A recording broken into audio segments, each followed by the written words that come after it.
Olá, boa tarde, tudo bem com vocês?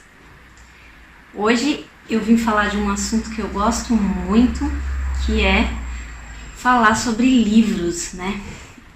Eu sou uma pessoa que é viciada, completamente viciada em livro e leitura. Então, eu sou uma pessoa que tem que passar longe da livraria. Porque se eu passar próximo de uma livraria no shopping, é certeza que eu vou sair de lá com algum livro, eu não posso nem entrar.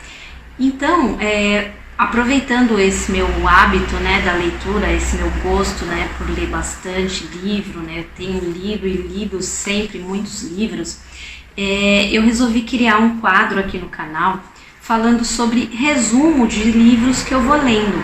Então, alguns livros que eu já li, alguns livros que eu tô lendo, eu vou começar a fazer vídeos contando o resumo desses livros, porque eu sei que tem muitas pessoas que têm vontade de ler muitos livros, né? Inclusive livros que seriam muito importantes para a vida delas, né? Que ajudariam muito em algumas situações, mas realmente não tem tempo, não tem o hábito, não gostam, mas precisam daquela informação, gostariam de ter informação e essa informação seria muito útil. Então, já que eu tenho essa facilidade, né? Eu gosto e eu leio bastante, eu achei que seria por bem fazer um quadro aqui no canal fazendo resumo de alguns livros, né? Então esse vai ser o primeiro que eu vou iniciar, que eu acho que é um dos melhores livros que eu já li, que tem me ajudado bastante.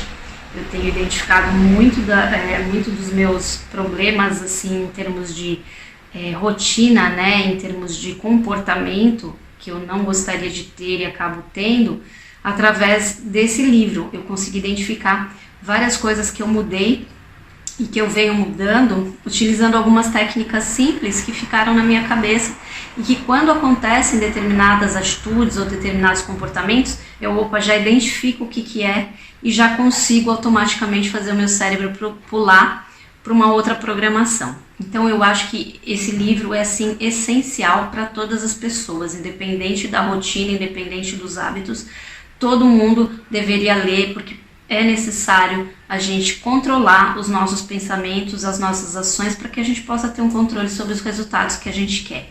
Então, esse primeiro livro que eu vou fazer o resumo vai ser O Poder do Hábito, do Charles Duhigg.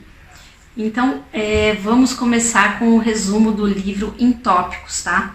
Vamos começar, eu vou falar de alguns tópicos, né, que eu resumi aqui, que eu achei que são os mais importantes para a gente fazer uma contextualização do livro para pegar realmente o objetivo do autor no livro, né? Isso na minha visão, tá, gente? Então, segundo o autor, né? Tudo isso que eu vou falar é segundo o autor. O ser humano é uma pessoa que vive de hábitos, né? Ele é condicionado por hábitos. Apesar da gente achar que a gente tem o controle das situações, na verdade, muitas das situações e muitos dos comportamentos, eles são automáticos, eles vão acontecendo no decorrer do dia, a gente nem percebe. A gente acha que está no controle, mas na verdade é apenas uma repetição de alguns padrões que a gente adotou e vem adotando durante a vida, hábitos que a gente criou na nossa rotina. Então, o primeiro tópico, né, que a gente deve prestar atenção é como os hábitos funcionam. Eu vou dar alguns exemplos aqui, né? Eu vou dar um exemplo. No livro ele fala sobre um idoso, né, que teve um problema de uma encefalite viral e ele acabou tendo uma parte do cérebro prejudicada, a parte do lobo temporal. E essa parte prejudicou a memória dele. Então ele se lembrava de todas as coisas até 1960, mas daí para frente ele não conseguia se lembrar de nada. Então o que aconteceu? A esposa dele, com o intuito de tentar ajudá-lo, ela saía todos os dias para caminhar com ele pelo bairro de manhã. E todos os dias eles faziam o mesmo caminho. Um belo dia, o que aconteceu? Ele saiu de casa sozinho, sem ela perceber, e sumiu.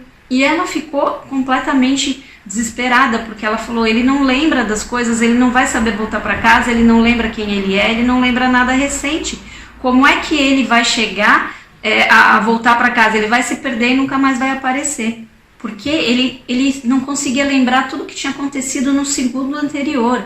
Se ele não lembrava onde estava o quarto dele, onde estava a cozinha, onde estava o banheiro. Como é que ele ia lembrar como voltar para casa? Ele não tinha mais as funções cognitivas que ele tinha antes, e muito menos a memória. Ele era incapaz de aprender coisas novas, porque ele esquecia em seguida. E aí o que aconteceu? Depois que ele saiu, a esposa estava super preocupada em torno de 15 minutos mais ou menos, ele estava de volta para casa. E aí como é que os médicos explicaram isso? Ele estava andando todos os dias, caminhando com a esposa e voltando para casa. Então ele criou um hábito. E aí o que aconteceu? Quando ele foi sozinho, ele voltou através do hábito e não da memória. E em alguns dias ele já estava indo e voltando sozinho para casa das caminhadas. E isso fez com que os cientistas estudassem esse caso e descobrissem que os nossos hábitos, eles não são armazenados no mesmo local do cérebro, no lobo temporal, que é onde é armazenado a memória. Eles são armazenados em outro lugar do cérebro. Então isso quer dizer, isso mostra pra gente que a gente toma atitudes no dia a dia inconscientes, independente de a gente saber o que a gente está fazendo ou não, apenas porque essas atitudes se tornaram hábitos, elas se tornaram uma rotina na nossa vida. E a gente faz sem pensar. A gente não costuma dizer assim, eu vou tanto por aquele caminho que minhas pernas já vão sozinhas. E é verdade, porque na verdade isso é um hábito. Isso não é uma coisa consciente que a gente está fazendo, um comportamento consciente. É uma coisa que a gente já incorporou na nossa rotina e mesmo que a gente nem pense, a gente não precisa nem pensar para fazer. É assim como quando a gente aprende a dirigir ou andar de bicicleta. No começo você precisa dos primeiros passos, faça isso, faça aquilo. Mas depois de um tempo, com a rotina, o hábito, você já não precisa mais, é automático. Você já sabe como dirigir automaticamente, sem pensar. Esse é o poder do hábito. Por isso esse livro é tão importante pra gente. Segundo tópico, acionando os hábitos. Como que a gente faz para acionar os hábitos? O nosso cérebro, ele é uma máquina muito inteligente. Então ele está sempre arrumando formas de padronizar, de automatizar algumas rotinas para que ele economize energia. Ele é uma máquina muito poderosa, então ele faz o máximo do esforço para automatizar as coisas como se fosse um computador, para que ele não precise gastar o mesmo tempo e nem a mesma energia na mesma coisa todas as vezes que for fazer aquela coisa. Então um hábito, ele funciona num fluxo de 3 etapas. A primeira etapa é o gatilho. O seu cérebro entende algo que aconteça, que é o gatilho, como alguma coisa que desperta nele a intenção de fazer determinada rotina. Aí ele escolhe qual é a determinada rotina para aquele gatilho. Isso já é tudo sistematizado, já é como se fosse um programa de computador. Então tem o gatilho, ele aciona determinada rotina. Então a segunda etapa é a rotina. O que é a rotina? É uma ação física, emocional ou mental que é acionada pelo gatilho. É o comportamento, é a atitude que a gente toma logo após o gatilho ser acionado. E a terceira etapa é a recompensa. Então, quando o gatilho é acionado, ele vai sistematicamente para a rotina e a rotina vai para a recompensa. A recompensa é o estado de merecimento, é algo que acontece que compensa o esforço daquela rotina que foi acionada pelo gatilho. E o cérebro entende que aquela rotina funciona e por isso ela deve ser armazenada. Então tem o gatilho que estimula a rotina, essa rotina funciona, traz uma recompensa e aí o cérebro entende que através daquela recompensa quer dizer que a rotina foi acertada e o gatilho também está correto. Então torna-se um círculo vicioso. Entender como os hábitos funcionam, essas 3 etapas, é muito importante porque ela dá controle dos nossos próprios atos e comportamentos. Ela dá controle pra gente das nossas atitudes. Porque quando a gente entende os gatilhos e as recompensas que ativaram aquela rotina, a gente consegue criar novos gatilhos, novas rotinas, que são as atitudes, introduzindo as recompensas que a gente precisa para poder acionar esse gatilho. Então, o terceiro tópico é como criar novos hábitos. O principal objetivo pelo qual as pessoas estudam esse livro ou estudam esse tipo de conhecimento é para criar novos hábitos positivos e mantê-los durante a sua vida, trazendo resultados positivos também para aquela pessoa e para as pessoas ao redor. Vou dar um exemplo aqui. Novos hábitos são criados o tempo todo na nossa cabeça, na nossa mentalidade, ou através de nós mesmos, ou das pessoas que estão à nossa volta, mesmo que inconscientemente, ou através da intenção, que é o caso do marketing, né? Vou dar um exemplo aqui. Claude Hopkins era um publicitário americano. Foi ele que incentivou o hábito da escovação dos dentes nos americanos. Ele incentivou esse hábito quando ele amarrou ele a uma recompensa de ter resultados positivos através daquele hábito, daquela rotina. Nos anúncios para a pasta de dente dele, ele dizia o seguinte: Passe a língua nos seus dentes e veja, você sente uma camada grossa em cima deles? E aí ele dizia, essa camada faz com que seus dentes percam o brilho, a cor e se deteriorem. Após o gatilho dessa frase na propaganda, ele dizia o seguinte, a pasta de dente Pepsodent, ela remove essa camada, deixando seus dentes mais bonitos, brilhosos e mais saudáveis. Mas a grande verdade é que essa camada do dente a qual ele se refere, ela é natural no dente. Ela não é uma camada que está lá por conta de sujeira, por conta de uma coisa que você comeu. Ela é natural do dente. E a pasta não faz isso de remover essa camada. No entanto, esse gatilho do que ele falava dessa frase era tão poderosa na cabeça das pessoas que acabou entrando no subconsciente e a simples menção de passar, a simples atitude de passar a língua nos dentes e sentir a camada dos dentes já automaticamente era um gatilho que automaticamente levava a rotina de escovar os dentes. Para quê? Para ter a recompensa de que eles ficassem mais limpos, bonitos e saudáveis. Mas na verdade isso era apenas uma jogada de marketing.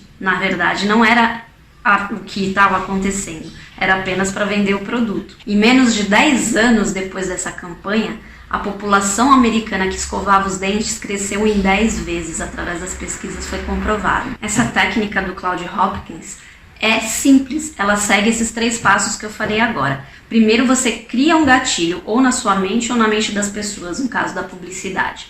Depois você estabelece uma rotina positiva, uma rotina que traz algo positivo.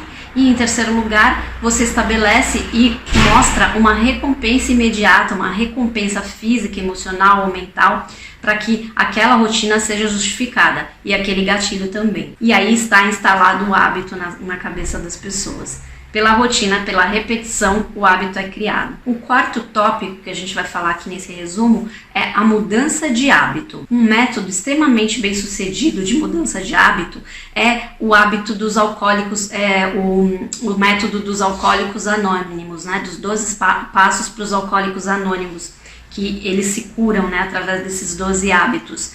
O que consiste na verdade isso? Na verdade, o que é esse método? Esse método, ele propõe novas rotinas para sanar esse gatilho que é a vontade de consumir o álcool, né, dessas pessoas que são viciadas em álcool. E ele promove as mesmas recompensas que a pessoa tem quando ela usa o álcool, que é a sensação de relaxamento, as pessoas, a necessidade de pessoas à sua volta, de compartilhar ideias, de se abrir mais, de ficar mais expressivo, né, de mostrar mais os sentimentos, redução da ansiedade. Porém, esse método não é totalmente eficiente somente com isso. Ele precisa de mais um pilar, que é a crença de que as pessoas que são viciadas em álcool, elas precisam das outras pessoas para formar uma comunidade e uma cobrar a outra, uma incentivar a outra. E para que elas pensem que elas não querem também, elas têm a crença de que elas não querem decepcionar essas pessoas e por isso elas se esforçam mais ainda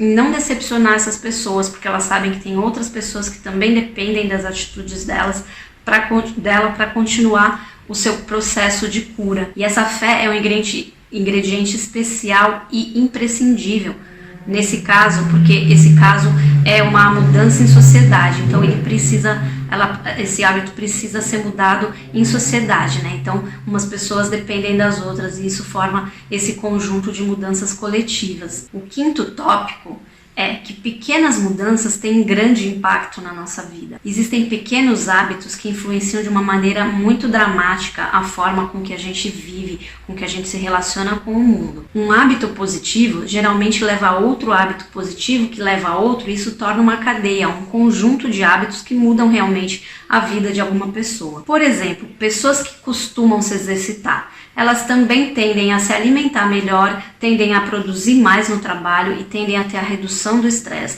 É como se fosse uma cadeia produtiva, é uma cadeia de sequência que tem um hábito influenciando no outro, uma coisa leva a outra. Então no dia a dia o que a gente precisa é identificar quais são esses hábitos que trazem as consequências de outros hábitos, se forem hábitos ruins que trazem consequências ruins ou se são hábitos bons que a gente tem que cultivar e começar a acionar sempre e incentivar para que aquilo se torne uma rotina constante, né? Uma coisa que vai acontecer sempre, porque ela traz resultados positivos pra gente. Mas para encontrar esse hábito fundamental, que é o hábito primário que leva aos outros, é uma coisa difícil, né? Ela é uma coisa que leva tempo para a gente identificar. A gente costuma ir por tentativa e erro. Então a gente precisa começar a identificar os pequenos hábitos, os pequenos pormenores desses hábitos que levam a mudanças grandes, né, que levam a hábitos maiores. Um estudo feito em 2009 provou cientificamente que era muito mais fácil as pessoas que anotavam todos os alimentos que elas comiam durante o dia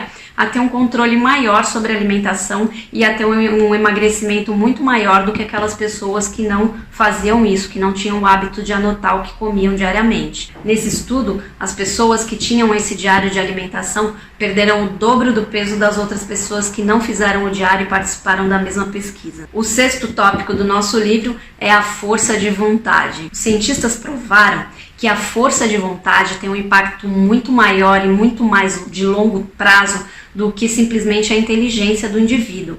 Os hábitos não dependem da inteligência e dependem muito mais da sua força de vontade e determinação. Isso foi provado num experimento chamado de teste do marshmallow. O que era isso? Eles pegaram algumas crianças e colocaram um marshmallow na frente dessas crianças e pediram para que elas resistissem a não comer esse marshmallow por 15 minutos. As crianças que resistissem a comer esse marshmallow a não comer durante 15 minutos, elas ganhariam outro marshmallow. O resultado desse teste foi impressionante. As crianças que resistiram a comer o primeiro marshmallow até os 15 minutos, eles foram acompanhando essas crianças e no futuro, né, no decorrer do tempo, elas foram as crianças que tiveram maior desempenho no ensino médio, maior desempenho na faculdade, passaram nos vestibulares com maior facilidade, maior nota e tiveram maior desempenho em suas carreiras. Porém, o ser humano ele tem um estoque limitado de força de vontade. E essa força de vontade ela precisa ser exercitada para que ela continue sempre atingindo valores maiores. Então, quando a gente consegue adiar a recompensa através da nossa força de vontade, a gente consegue ampliar essa força de vontade, né? A gente consegue aumentar esse nível de força de vontade e consegue realizar mais coisas, consegue ter um autocontrole maior das nossas atitudes, da nossa vontade das coisas e com isso a gente tem uns resultados muito melhores do que quando a gente não consegue controlar essa ansiedade, quando a gente não tem controle sobre a nossa força de vontade. Nosso sétimo tópico é como as corporações manipulam esses hábitos. Nesses últimos anos, com a internet, os computadores, né, a tecnologia, as empresas foram capazes de adquirir milhares de dados sobre o consumo das pessoas, sobre os hábitos de consumo das pessoas. E com isso elas conseguem prever as novas atitudes, o que as pessoas vão fazer e qual a tendência dos mercados, né, na compra de produtos e na utilização dos serviços. Isso fez com que as empresas descobrissem que os hábitos dos consumidores eram muito mais importantes, eles tinham um papel muito mais relevante na compra do que a intenção dos consumidores. As pessoas geralmente compram mais por hábito do que com intenção realmente ou necessidade daquele produto. E com isso as empresas conseguem personalizar os seus pacotes de produtos, né, e de serviços de acordo com a maioria dos consumidores, o que a maioria dos consumidores quer naquele momento de acordo com cada nicho de mercado. Então, através das suas compras anteriores, idade, sexo, quantidade consumida, meios de pagamento, enfim, todos os dados que eles conseguem através de cada compra desses clientes, das pessoas, eles conseguem identificar as tendências futuras e também o grupo de pessoas que têm hábitos similares. E eles conseguem propagar isso para a maior parte de pessoas dentro de determinado nicho de mercado. Vou dar um exemplo aqui, claro. Tudo da nossa vida, tudo que a gente coloca lá, tudo que a gente compra online, tudo que a gente curte na internet, todos os lugares que a gente frequenta para se localizar, né, para a gente chegar pelo GPS, ele tem todas as informações do que a gente consome, dos lugares que a gente frequenta, dos nossos hábitos. Com isso, imagina a força, o poder que essas empresas que detêm a informação conseguem ter em cima do mercado e dos consumidores. É uma coisa praticamente infinita, eles podem fazer o que eles quiserem. Por exemplo, se você vai sempre no mercado e compra pirulitos e fraldas, as empresas conseguem supor que você tem filhos de idades diferentes, um menor, outro maior, e com isso ela consegue no futuro, através dos dados que você deixa lá e listas, né, de mailings que são vendidos, ela consegue te oferecer produtos similares àqueles que você tem o hábito de comprar.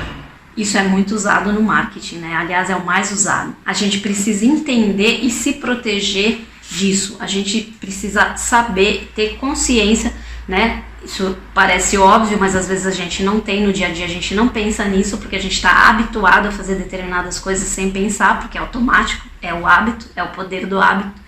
A gente tem que ter consciência de que as empresas manipulam totalmente as nossas informações, os nossos hábitos, as nossas preferências e que elas utilizam isso para induzir a maioria das pessoas, através do hábito, a comprarem coisas que às vezes elas não precisam e a gastar mais às vezes do que elas poderiam.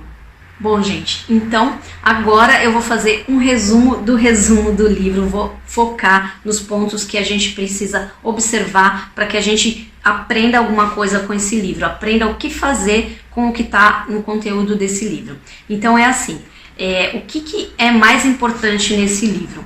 O que é mais importante para a gente? É o fato da gente conhecer as nossas tendências, os nossos hábitos e obter o controle deles para que a gente possa mudá-los e conseguir resultados melhores do que a gente tem conseguido na nossa vida, em todos os aspectos, tá? Isso vale para tudo. Então eu vou fazer aqui um resumo dos passos que você deve observar para utilizar o conhecimento desse livro e mudar seus hábitos, né? Que é o objetivo final, é a mudança dos hábitos. O primeiro passo é a gente identificar a nossa rotina, a rotina que a gente quer mudar. Isso pode parecer óbvio, mas a maioria das vezes a gente não consegue fazer isso. A gente não consegue identificar quais são as rotinas que a gente precisa mudar para ter resultados diferentes, porque elas são inconscientes, elas são hábitos rotineiros, coisas que a gente faz automático, como dirigir, aquele exemplo que eu dei. Então a gente não consegue identificar. Então a gente tem que parar primeiro, antes do segundo passo, identificar quais são essas rotinas, sendo o mais sincero possível conosco mesmo. O segundo passo, experimente recompensas diferentes. Então, se tá difícil a gente mudar a rotina, o que a gente pode fazer para ajudar isso? A gente não muda a rotina, então a gente identifica o gatilho, a rotina que esse gatilho gera, e aí a gente, ao invés de mudar a rotina, a gente muda a recompensa. Ou seja, eu vou dar um exemplo. Você, toda vez que está trabalhando no computador, sente uma vontade imensa, por ansiedade, qualquer outro motivo, não sei, mas é um gatilho que te faz ter vontade de comer um doce. E você faz, qual é a rotina? Toda vez que você está no computador, você levanta no meio do seu trabalho e vai até o armário, a geladeira, para comer um doce. Então, identificando esse gatilho e essa rotina, o que você pode fazer? Mudar a recompensa. Então tá bom, toda vez que você estiver no computador, sentir uma vontade de comer doce, ao invés de você ir para a geladeira pegar o doce ou para o armário, você vai para a geladeira e pega algo saudável. E tenta fazer isso todas as vezes que você perceber. Mas isso tem que ser assim, você tem que prestar atenção, anotar. Toda vez que você perceber gatilho, rotina, anota. Aconteceu determinada coisa, para que seu cérebro fixe naquele momento.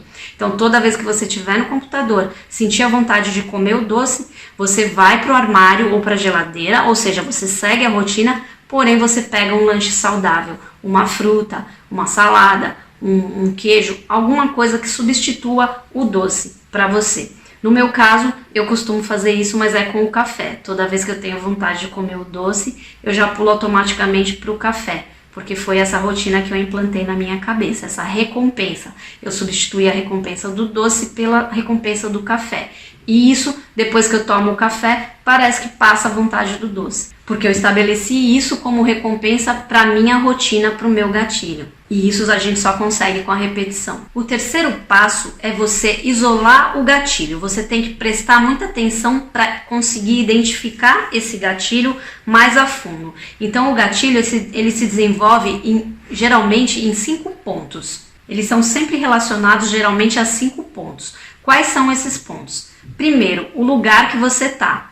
Aquele exemplo que eu dei do computador. Quando você está no computador trabalhando, o local que você está. Um lugar onde você está quando surge essa rotina. O segundo aspecto, o segundo ponto, o horário que aquela rotina costuma acontecer. O lugar é o computador, o horário vai na parte da tarde ou toda vez que você senta para trabalhar. É um horário. O terceiro ponto é o estado emocional. Qual é o estado emocional que você está? O que você sente quando você estabelece, quando você faz aquela rotina que foi acionada pelo gatilho. O quarto ponto, com quem você está quando essa rotina aparece?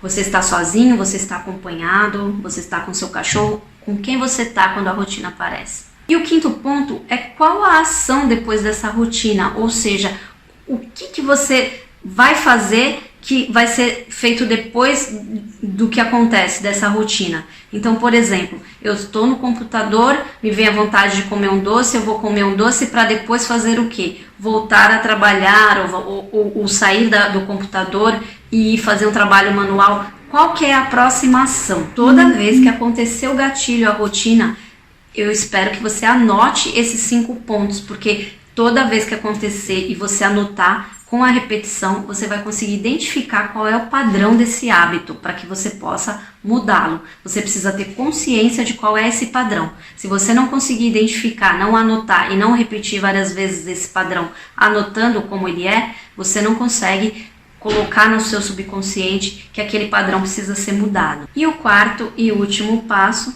é você criar um plano. Então, depois que você identificou esses 3 passos anteriores, você identificou o gatilho, identificou a rotina, anotou tudo, você passa para a criação de um plano de ação para que você mude aqueles hábitos. Então, você identificou o gatilho, você está no computador trabalhando, está com vontade de comer doce, a recompensa que seria o doce, você toma um café, por exemplo, e você volta para o computador.